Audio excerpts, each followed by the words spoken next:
Compassion can be somewhat intangible. So how can compassion be structurally embedded in parliamentary and legislative systems at a time of rising polarization? Thank you. Do I need a microphone? I can shout.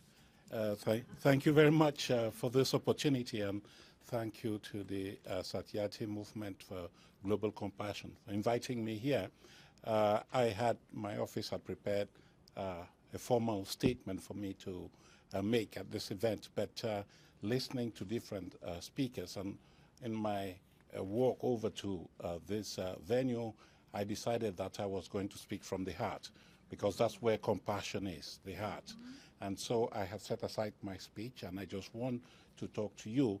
And I think the advantage is that you can stop me anytime, because whereas with the speech, I have to go to the end of my speech. And so please convey to your dad my heartfelt feelings.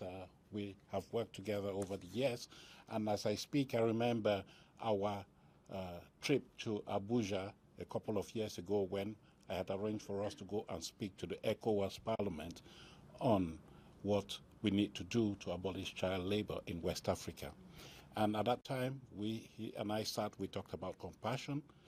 It struck a bell in me, and I said, yes, let's go for this. Because what we are watching today, what we are experiencing today, and the previous speakers have said that, and Mita, you have said it, and President Horta has just also said it, the international system seems to be broken.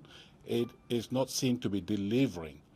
And it is not seen to be delivering because it is not meeting the expectations of the people. We seem to have lost the word P, capital P, from our scheme of things. That is the people. We tend to come here in New York, make speeches, talk about our states, our institutions, how well we are, but it seems that we forget that behind these systems are human beings whose needs and aspirations need to be taken into account. And so, coming to your question, I think that one important thing that I believe is crucial for compassion, compassionate leadership, is inclusion. And in the parliamentary world, I think that inclusion means that, yes, different segments of society need to be involved in parliamentary processes. One, but also the outcomes need to be inclusive. You're not going to legislate, you're not going to provide budgets for a segment of society. It is for all of society, especially those that are in marginalized and vulnerable situations, such as children, such as the people living with disabilities. So one thing is for Parliament to be able to articulate the interests of all of societies. The second thing is dialogue. Parliament is all about dialogue. And out of dialogue comes legitimate decision-making, which is something we need to promote. We have to have women at the table, young people, and I'm glad that on this panel I can see women, I can see young people. Yes, yes. Thank you so much. Yes. So yes, that dialogue is very important, especially in the parliamentary system. Then we also look at the traditional functions of parliament: lawmaking, budget allocations, representation, and oversight in general. And there again, I think that it is important for parliaments to articulate the vision of compassion by looking at some of those things that are undermining the social fabric of society. For instance, corruption. If you look at what corruption is doing to our societies, it's taking away resources from the state, from major stakeholders, into private pockets, to the detriment of those who are most vulnerable in situations. So we think that Parliament should be more robust in fighting corruption, upholding the foundational principles of human rights across the board, not just choosing here and there, but making sure that those human rights are seen from the political lens, from the economic, social, and other lenses from it. This is something that is important. And as an organization that is the global convener of parliaments, I want to offer that parliamentary cooperation at the international level is important. Parliaments need to be talking to each other, they need to be exchanging experiences, they need to be capacitating one another on those issues that are crucial to the interests of humanity and the people.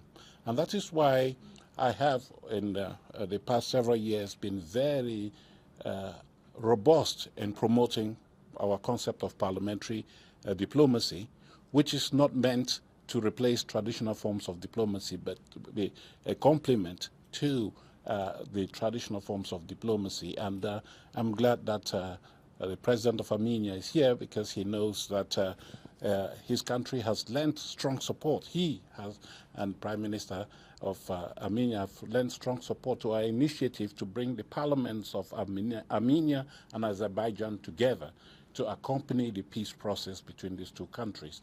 Take the peace that is brokered at the state-to-state level to the grassroots and make sure that the people reap the benefits of peace.